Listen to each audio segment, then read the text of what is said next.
অনির্দিষ্টকালের কারফিউয়ে বরিশালে বন্ধ দোকানপাট, খুব প্রয়োজন ছাড়া বাইরে বের হচ্ছে না কেউ। সতর্ক অবস্থানে আইন শৃঙ্খলা বাহিনী। আরও জানাচ্ছেন অপূর্ব অপু। আজ থেকে দেশে অনির্দিষ্ট সময়ের জন্য কারফিউ শুরু হয়েছে। আজ সোমবার সকালে বরিশাল শহরের বিভিন্ন এলাকা ঘুরে আমরা অধিকাংশ দোকানপাট, ব্যবসা প্রতিষ্ঠান বন্ধ দেখেছি। তবে রাস্তায় বেলা বাড়ার সাথে সাথে যান চলাচল বাড়তে শুরু করেছে। রিক্সা কিংবা অটো, সিএনজি এ সমস্ত চলছে, কিন্তু বন্ধ রয়েছে সব ধরনের বাস চলাচল। রূপাতলী বাস টার্মিনাল এবং কেন্দ্রীয় নতুলবাদ বাস টার্মিনাল থেকে কোনো ধরনের বাস চলাচল করছে না। বরিশালের লঞ্চঘাট থেকেও অভ্যন্তরীণ কিংবা দূরপাল্লার কোনো লঞ্চ চলাচল করছে না।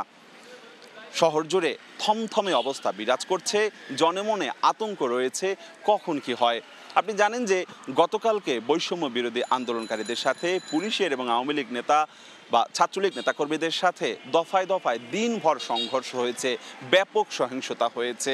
একজন আওয়ামী লীগ নেতা নিহত হয়েছেন এবং শতাধিক মানুষ আহত অবস্থায় বরিশাল শেরেবাংলা মেডিকেল কলেজ হাসপাতাল ছাড়াও বিভিন্ন স্বাস্থ্য কমপ্লেক্সে চিকিৎসা নিয়েছেন। এদের মধ্যে অনেকেই কিন্তু গুলিবিদ্ধ রয়েছেন। আইনশৃঙ্খল রক্ষাকারী বাহিনী জানিয়েছে তারা তৎপর রয়েছেন যে কোনো ধরনের অপ্রীতিকর ঘটনা এড়াতে। তবে আজ সকাল থেকে আমরা শহরের বিভিন্ন মোড়ে মোড়ে ঘুরে দেখেছি আইনশৃঙ্খল রক্ষাকারী বাহিনীর যে চেকপোস্ট বিগত দিনে আমরা দেখেছি সেটি কিন্তু আজকে সকাল 10টা পর্যন্ত আমাদের চোখে তেমন একটা পড়েনি। তবে নগর পুলিশ প্রধান জানিয়েছেন যে কোনো ধরনের অপ্রীতিকর ঘটনা এড়াতে তারা প্রস্তুত রয়েছেন। সকাল 10টা পর্যন্ত বরিশালে আজকে কোনো সহিংসতা নেই, তবে গতকালকে হয়েছিল। আমার কাছে সবশেষ এতটুকুই খবর ছিল।